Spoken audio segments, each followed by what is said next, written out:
Yeah. Coming to you live as your neighborhood wise man. Is the bull. See how I'm sitting here with Liz, the owner, and Nora, and selling garments and different stuff like that. T-shirts, sweatshirts. I see you got now of apparel, and it looks good. It's really nice. Thank you. So what inspired you, and how long to get into the business, and how long you been into the business? So I've opened my brick and mortar in 2011. So in 2021, inshallah, it'll be 10 years that I've been in the business. So far it's been 9 years. What inspired me to get into the business, I've always did retail. Like I've never did anything else. So I went to school for fashion industry management, which covered everything except for design. Like we didn't design stuff, but we did pattern making, yada, yada, yada. It covered everything. So approaching my senior year, graduate, I knew I wanted to work behind the scenes. I wanted to do like garment development, textile production.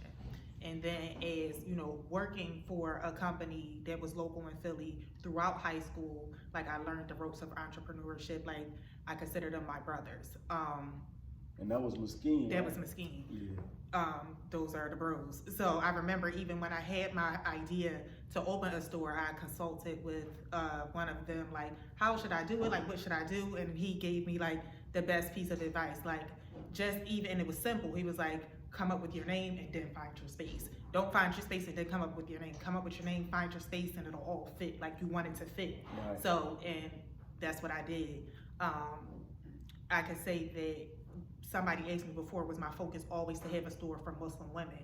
It wasn't always, it was for women, but it wasn't to sell Muslim attire. I could say like me getting closer to my Lord and more into the religion, that my focus on the product that I wanted to sell changed, but I always wanted it to be a high-end boutique, like to provide an experience for women. Right. So I kept that same vision, and I think my first trip overseas manifested the vision. Like it all came together like that. I know what I'm gonna do. I want it like this, I want it like that, and that's how it came together. So how was that feeling? Because you know how when that light bulb go off in your Right. head, you're like, I got it. I got like, it. How did that feeling make you feel? Like what type of rush did it give you? I mean, to me it was like exciting, like perfect, because I'm like a visual person. Like I don't know how to put anything on paper. I don't know how to sketch. I don't know how to draw, but I can have stuff in my head. I can pull a bunch of different pictures together. But to actually get that, like that, this is it, to like go into a store and for it to feel like this is what I want, but I want it at home. I want this in America. I want this in Philly. Like this is it. It was like perfect. It was just like, you make Instacart and you ask Allah to guide you and put you like, to show you the signs. And Right. I felt like that was it. That was the sign. How would you, just to go a little bit, because I see you went over, you visit Dubai. Yes. You got a lot of experience with traveling overseas. How was your trips overseas? Like how did that make you feel? And you already got an inspiration that came together there. So how was the relaxation of that? I think my first trip, which was intentional to buy, not my first trip, but when I had it together and I knew that this is what it's going to be, and I made the intentions to go, and I'm going to go shop for the store. Like this is it. Right. I think that first time ever was like a bit stressful and strenuous, and it's like because you're in and out of places, you're in and out of shops, and alhamdulillah, I have another family, like they're my family, but he spoke the language and he was able to basically take us around in the stores and basically like, be quiet, don't speak no English, like let me talk. Yeah.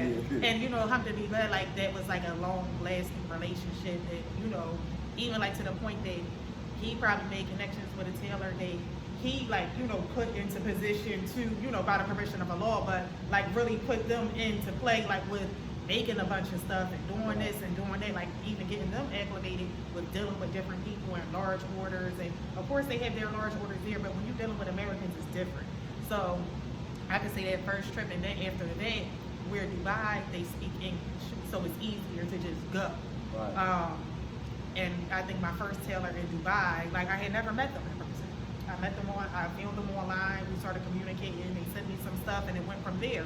So for me to go to Dubai, it was a much easier experience because they speak English. I didn't need somebody, you know, to translate or whatever. And at that point, I was more comfortable in being firm with negotiating and letting them know what I want and what I'm not okay with. Like, no, that price isn't okay. No, I don't want that. No, I don't want this. So I could say in Dubai, it was a much easier, more relaxing experience in terms of buying and getting things for for my business. So let me ask you this, because I think that, and this is just the ignorance in general. I feel like a lot of people think, even me probably, not that I ever thought about it, right. Like I was sitting there thinking, but just thinking about it in general, it's like a lot of people don't realize, because they see y'all Muslim women in all black, you know, some niqabs, garbed up, some, and they don't know you can still have an elegance to you, even in niqab, even in garments. You know what I'm saying? So some people just make garments just to be relaxed, you know, different colors. They do a bunch of different stuff, but it look like you got a more upper echelon level, like an elegant level to your garments, and you know you got them around, and it's like an elegance to them. Like it's like a different. You can kind of see like, okay, these are different than the ones I see, or the average ones that's me. There's an elegance to them. Right. So that was a part of the vision too. It's not just it's quality over quantity for me. I never wanted it to be like a one-stop shop where it's a whole bunch of garments everywhere. I always, from when I opened to now, everything is tailor-made. I don't buy off the rate. The ones that I bought off the rate when I first opened, I did those at like a lower price point. If somebody, and then I just kind of went away from it. I felt like I didn't need to provide it because that wasn't a part of my vision. I want it to be what it is. And I had a conversation with another sister that owns an Abaya business. She's in New York, and she's older than I, whatever, but actually communicating with somebody that's older to give you that wisdom that kind of reaffirms what you were already feeling. Like, you know, your price is your price. You know, you stand behind your product, so you can own it. Like, you know exactly what you're doing. You know exactly what you're putting out, and you understand it. Like, you don't have to come down to somebody else's level, because this is your platform. This is what it is. So, and you're going to have your following and your clientele that appreciates it for exactly what it is.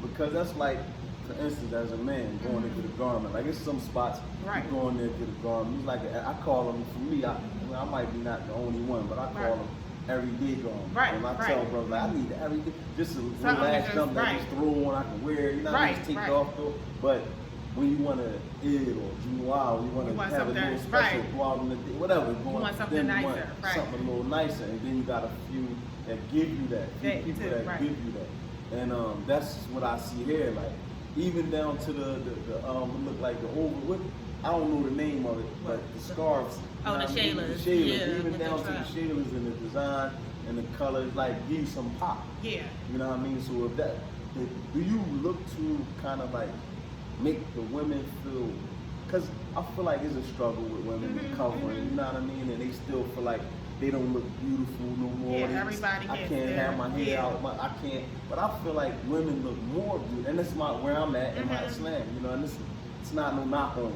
women, that's not because women is beautiful in general, but, you know, from a religious standpoint, you say, you know, you could be more beautiful if you carry it the right way.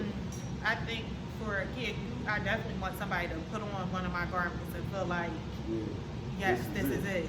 And like, I feel like that's the interaction that I have with my customers. And like, I don't even like to call them customers because I feel like we're three sisters. Like, it don't feel like it's just like a customer. So the interactions, and you know, they send pictures and messages and be like, yes, and you know, they put it on, and you know, even like last, you know, actually a few days ago, one of my customers and I called, and I feel like her daughter, like that's my niece.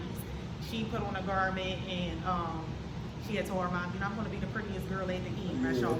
So it's like, you know, and she sent me a video of her twirling around in her garment. So like, yes, like, and may Allah preserve our daughters. Like, that's what we want. Like, we want them to feel like a princess. We want them to feel comfortable covering. And the same thing for the women. Like, everybody struggles with different things, and the women, you know, we struggle with covering and different things. People struggle with different things, but we want the covering to feel like, you know, like I tell people, just find your lane, like find your comfort with covering, like find your comfort, and then as you grow or whatever, like things are going to change for you. Like, you have to do what's comfortable for you and fear of law while doing it. Like, Right. but I want you to put on a garment and feel like this is Yeah, you. Like, like, this I'm is here. it. Like, Yeah. like I want you to feel like I'm this. slaying. And how they say. I like my garments to be interchangeable. I like it to be, you could dress it up or dress it down. Like, it could take you to work, it could take you to dinner. I don't like it to be just, like, I do get one of a kind pieces where it is for a special event, Right. but for the most part, I want it to be pieces that if you choose to wear it every day, you can.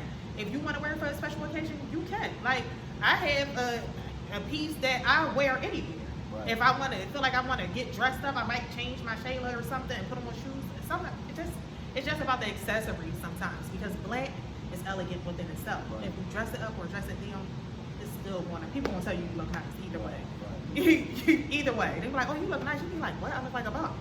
But that's what you think about how it presents. Yeah. It presents well. Right. So, mashallah. Okay, yeah, so with all that, how the, like, because I feel like it's inspiring for other women, like younger women or women that's doing the same thing, or women that see you and say, you know what, hey, I can try to do a business similar, or I can have my own style, whatever the case may be.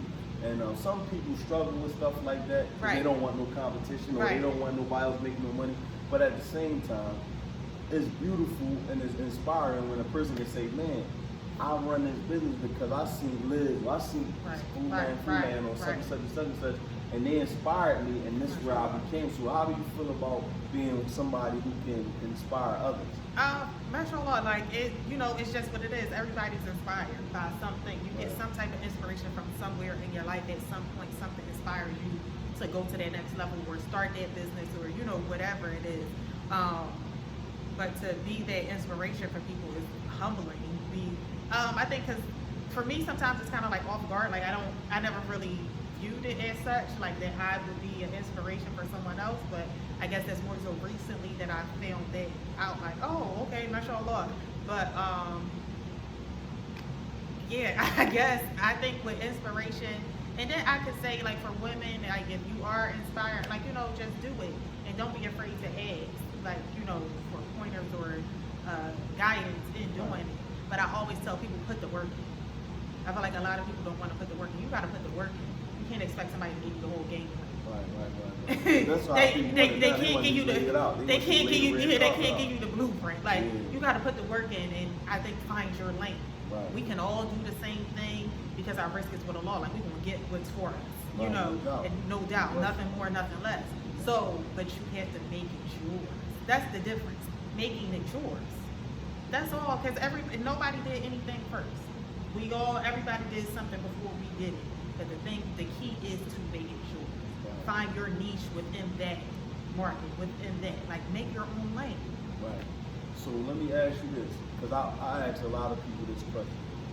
Being a mom, you know, trying to juggle business, mom, and all the other stuff that you might got going on, how does that affect your day? Like, how does that play on your psyche? How does that affect you? And then I can throw this in there because you're kind of like a private, knowing you like a private person, like you little closed in, like you know what I mean. So for you to even be doing this interview is like, you know what I mean. So, but with that being said too, how does that affect you, like being private and running a business and juggling, being a mom and all that, you know, coming outside your shell a little? Right. So I could say for me, the juggling part, I'm thankful that I had the opportunity to start my business before I became a mom. So I always say my business is my first baby. I was able to give my business that 7 days a week, sun up to sundown time. Like I was able to nurture my business.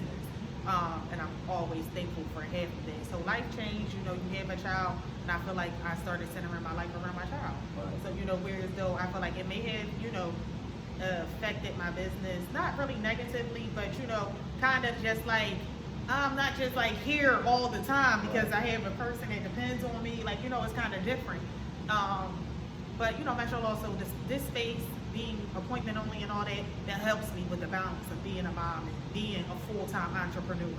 So having a private space where it's appointment only and being able to launch my website, this in turn, this blessing has provided me a balance to be able to still run this business because this is my piece, this is my happy piece. Like, of course, we do other things that make us money too, but this one right here, This is it. Yeah, this is it. This is this is where I'm most comfortable in. So having this space that's private has given me the opportunity to balance more. I'm not always against the clock. I'm not always rushing because my day is laid out. And then with, being a private person and dealing with the public, for me, it has probably made me more standoffish than I already was. But I could say maybe being in this space, more intimate space, it has brought more comfort. So it has put me a little bit more at ease since it's more private and it's not just public. It's not like a lot of random stuff happening. So, I don't know. Being a private person and dealing with the public, for me, she is touching your emotions. Yeah, it do. Yeah, because it's so many different things that come into it. Because I've watched things change. Like stuff has changed over time. And, when you've been around for almost 10 years, you've seen a lot, and you just see the difference in the people. And when you try not to let what go on affect you, but you don't have a choice because we got a tired cowboy at the end of the day. So some things where mashallah, I can say my store, I've met some of the best people, like people that we're friends, like we're legit friends at this point. People that legit to the point that they're my friends, that they had my back through the worst times. So, to the point that we're like, I will forever be in debt to them, like where they come through, no questions asked. Right. So it has I feel like it has its pros and its cons, just like with everything. Right. So, and I feel like in this situation, the pros do outweigh the cons. And I feel like at this point I have found like a comfortable space, like something that I'm okay with sharing and connecting with people on a level where they don't feel like I'm, cutting them off. Like, where I feel like I can give something and they can be comfortable with it. Because people always want something. Like, they want a personal connection with you or whatever. So I feel like I found a balance with it, with maybe connecting with people on another level outside of just, it was with me still being comfortable with that connection though. So how do you deal with, cause I'll be balling my face up. Listen to somebody too deep. I've been listening to everybody too deep. Listening with your face. Yeah, like you be into it deep, making them. But I know you got to deal with people, like how it's sad to say you got some beautiful people. Mm-hmm. Inside the cracks of beautiful people, you got a few. Right. I don't want to say ugly people, but you got a few people that like to cause disruptions and problems. How do you deal with those who feel like? Because, your style, since you've been young, you had kind of like an elegant style. Mm-hmm. How do you deal with the people who feel like you think you better? Because this is how people is. When you trying to do your thing and you about your business, the first thing, let me say pessimistic people or negative people or those type of people, the first thing they think is, oh, she thinks she's better than us. Oh, she don't want to deal with us. Oh, she ain't coming. Oh, she ain't. Woo. So I know you deal with a lot of hoopla. How do you deal with that and still center yourself to stay motivated and not allow it to take you off your square? Yeah, I just don't let it. I feel like stuff like that, like you said, it's always those people. And I feel like it's always been those people since the beginning of time. I feel like coming through high school and being a teenager and being like, and like, me, like people that know me know, like, the way that I am and the way that I present myself has always been that way. So I feel like that's something that I've always faced, something that I've always encountered. And I'm always thankful, alhamdulillah, to have been blessed to have a strong personality and a strong mindset, whereas though the things that people think or people may want to assume about you, I don't really let that bother me. I don't let it get me down. And I'm always grateful for the people that do know me and that have known me. Like even for your cousin, for a fact, like for instance, she's been in situations where somebody might be saying something and she just checked the situation. Like I know her since she was 15 years old, X, Y, and Z. Mashallah, like, alhamdulillah. Right? So, I'm always grateful for people like that know me, know my character, and have been known me. So, and they'll shut situations down like, oh, clearly you don't know her because that's totally not that. Right. Like, so, and I could just say and I can see sometimes people have misconceptions, especially like with the Muslim women or a Muslim woman, not until recently that I realized that if people have never been to my store, never been to my business, they probably don't know what I look like. They don't know what my voice sounds like or anything. Like, you think about that, might be like kind of weird, like for a small business, because small businesses, you usually know who the owner is, you know what they look like, you know what they, so I could see like that kind of being like a thing for people, like maybe like, well, who is behind this business? Yeah. So, I guess trying to get more involved and being a little more open, like I would like to, you know, and I think doing interviews and stuff gives people that. A better who you are. Yeah, a better who I am, right. Who you are. Because, you know, seeing me in passing or seeing me here or seeing there, you're not going to get who I am, because I'm not giving that. And that go back to you being in shelter. Right. Kind of like me for me is more like I'm bashful. Like right. I'm a communicator. I can speak. You know what I mean? How you doing? But you can't still get into my personal space. Right. And whenever we meet, like you said, you meet people. Some people you gonna connect with, and some people you're not. And it ain't nothing personal. It's not, some personalities just don't. Some way of thoughts and train it, whatever. I always say, as they say, like souls are inclined to one another. So, you know, it's easy. Yeah, it come flow like water. Right. That's one thing I learned dealing with thousands and thousands of people, and probably more than that. You know, hundreds of whatever it is. Right. It's some people you meet instantly click. It's a connection. It's just an instant connection, and then some people you meet, you gotta work on it, but then you get there. You get there, exactly. And some people, like, it's just, you can never get over that hump, you know what I mean? Like, man, and then you might see the good in them, because I'm a type of person that see the good in them. Right. And I'm not judgmental. Like, I don't know too many people that's not judgmental. And people always like, no, you judge. No, I mean, you find the good in you're gonna find the good. Have an opinion on something, but that doesn't make me judgmental. I don't sit back and say, hey, this guy or this girl. Yeah, no, you're gonna find the good in the individual, whatever and I'm not going until I learn. You can't nobody say to me, "Oh, Liz thinks she this," because one, I know you, I know better, and I'm gonna meet you for myself. Get your talk own. to you for myself, get my own vibe. I'm gonna keep it in mind, because you gotta keep it in mind. Somebody tells you this man is a thief, you gotta kind of keep it in mind. But you still gonna take to get your own. On my own view on them, and you know, a lot of times you like, okay. Whatever reason y'all couldn't connect, this person is a beautiful person. I tell people that too in regards to business, because sometimes people, you know, down black-owned businesses so bad. You know, even now, like, there's a meme going around that's something like, when I'm trying to support a black business, but they have an attitude, and it's like a picture. And let me say this: the small thing on that.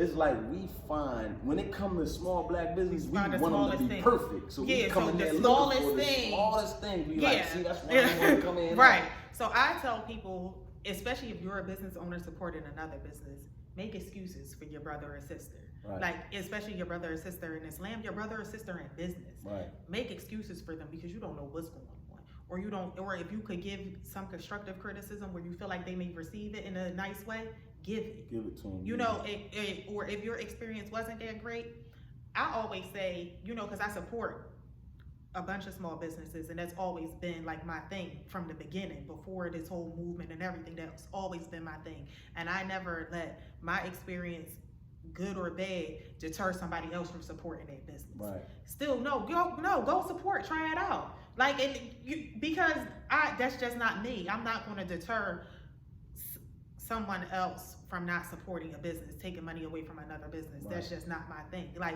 because your experience may be different from mine. Right. And I'm not going, and whatever the experience was, if it was negative, I'm not holding that against that person. You know, just being more positive and optimistic about stuff. We be just so quick to dismiss our own people. And I think that meme that's going around, someone had commented, it was like, but y'all overlook the racism from the big design. Yeah. And I think that if everybody push more, right? Like, everybody say like, why? Like I told, I put, you know, and I see the little young guys that I know that's doing business work, whatever, credit, whatever they do. I put them on my story. Go ahead, let me post them. It takes nothing for me to follow your business and repost it. That's it. Or nothing. That's a form of support. Y'all, word of mouth, telling somebody about their business. It's so hard to like, let's promote each other, and we'll get a better circle if we all promote each other. Just uplift each other. Yeah, it'll be a better whole movement. And I always tell people like the game is to be told, not sold. Like all that, I'm just not with it. Like anything that I can tell you to help you, I'll tell you. But like I said, I can't take the time to lay Put it the out. work in for you, yeah. You gotta put the work in. And you know, whatever I can be of assistance with, if I know, I can, you know, help with it. But anything else, you gotta put So the how work do in. you, because this the second time you brought that. Yeah. How do you feel about it? Because I know what you're saying. I know how people, I like hear some it. people, how do you deal with a person who feel like, all right, so say this person comes to you, getting inclusive and wrap up. Mm-hmm. Say this person comes to you and he like, or have you ever experienced this? Hey, I'm trying to get into selling, whatever, the business, whatever. You give them a little game, and then they feel That's like, that's I still want not you enough. to, no, I want you to lay it all out for me. I want more, I want more, I I've want more. experienced it. And now after that, they, oh, I don't like her, she Yeah. this, that, and other. Like, how do you deal with that energy? It's just what it is at that point, because if you know, you will have people approach you, they want to get into this, and they just automatically want you to get them the plug. It don't work like that. Like, I've spent thousands and a bunch of sleepless nights, and so much work went into establishing and getting the connections and all the, you know, good and bad, not dealing with this person and then dealing with this person and shaking and moving and, you know, just figuring out what works and what suits me. You can't just give that out. No. You have to figure out what works for you. Like I said, it goes back to doing the work. And I remember being up all night on my computer, just figuring out like wholesale this, manufacturing this. Like, I knew I wanted my stuff to come from overseas. Like, you know, just weighing the pros and cons. And well, if I want to get stuff manufactured in the States, like all that be, so you just not gonna do none of that? Somebody's just gonna give you the whole playbook. You just wrong. But then it's still not gonna work for you because it's not your play. Yeah, you don't understand the Yeah, business. it's not your play. So you gotta. So that's why it's best to do your own work, because it's gonna work for you. Can't nobody do the work for you because it's not gonna work for you. You might want to hire. It's professionals that will do the work for you. You can pay somebody to do the whole shebang for you, I guess. But I still feel like it's not really a connection here, because I feel like at the end of the day, when you do your own work, it's so much more rewarding. Like a shell, it's like Yeah, a shell of a right. house that's empty inside. And you have that connection with your business. It's like I like, wow, like I did this. Like, you know, of course by the permission of the law, but it's like, you know, you put that work in and you feel that connection, and you know you figured this out and you figured that out. Of course people can give you some insight on the do's and don'ts. And I don't have a problem with that or any of that, but I never expected anybody to give me anything. You know, and I was friendly with people that were already selling garments and everything when I came into, I didn't ask anybody anything. I didn't expect them to offer, but you know, people they offer, like, if you want to do this, that, you know, just call me, I got you.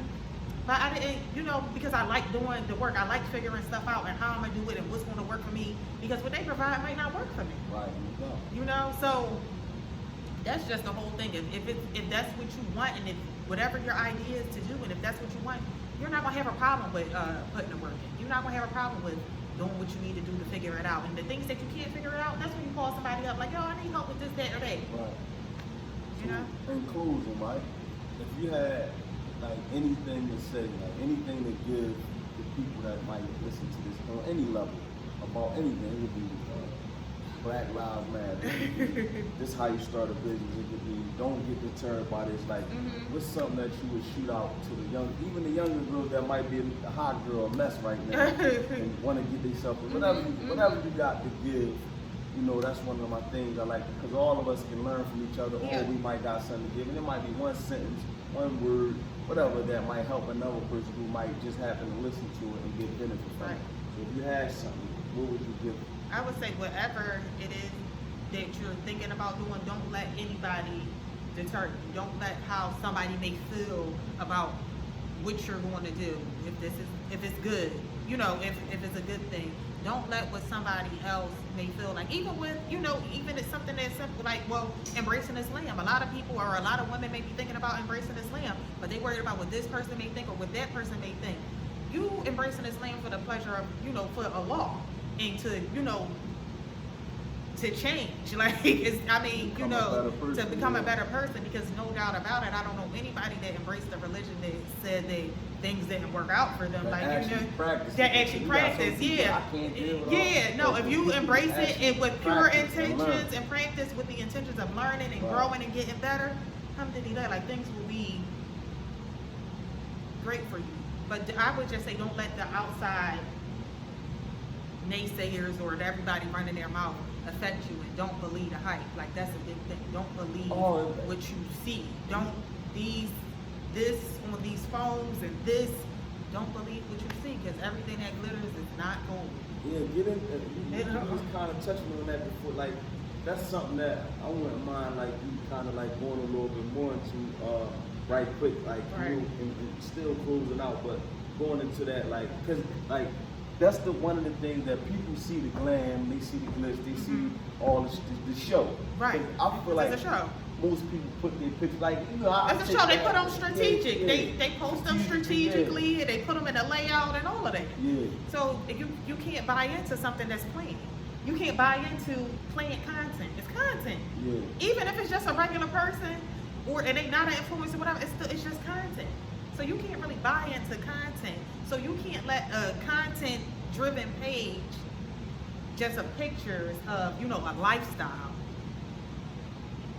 make you feel like you're not doing enough or something. Like, you know, this social media has a big influence over people. So it's like, just go at your own pace and stay in your own lane, and don't ever put the hype as the, like, if you're not there, you're not doing, or you're not accomplishing anything. Don't be afraid to the failure part, because sometimes it's a struggle. It's a struggle for sure. On the opposite side of it. It's a struggle. It's a struggle for sure.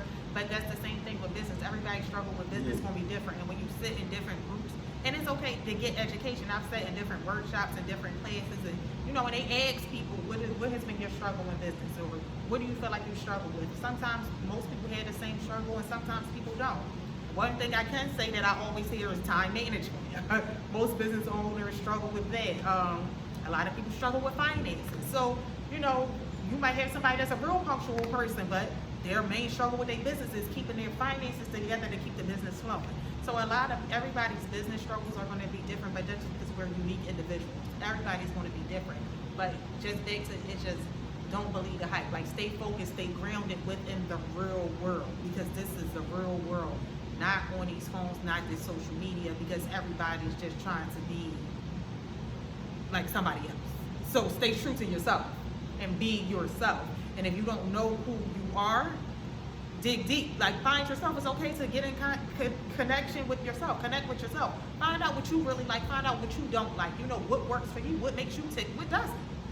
So it's okay to get into you and find out who you are if you don't know, because it's okay to not really know. Like, well, I don't really, you know, it's okay to not really know where you're going, but just take the time to figure it out and plan it out, and go down that road and don't look back. But don't try to travel somebody else's path, because it's not your path. Right. You know? So with that being said, you know, that was a beautiful interview. I enjoyed it. Now, you know, like I tell everybody, I appreciate you taking the time off, because I already know.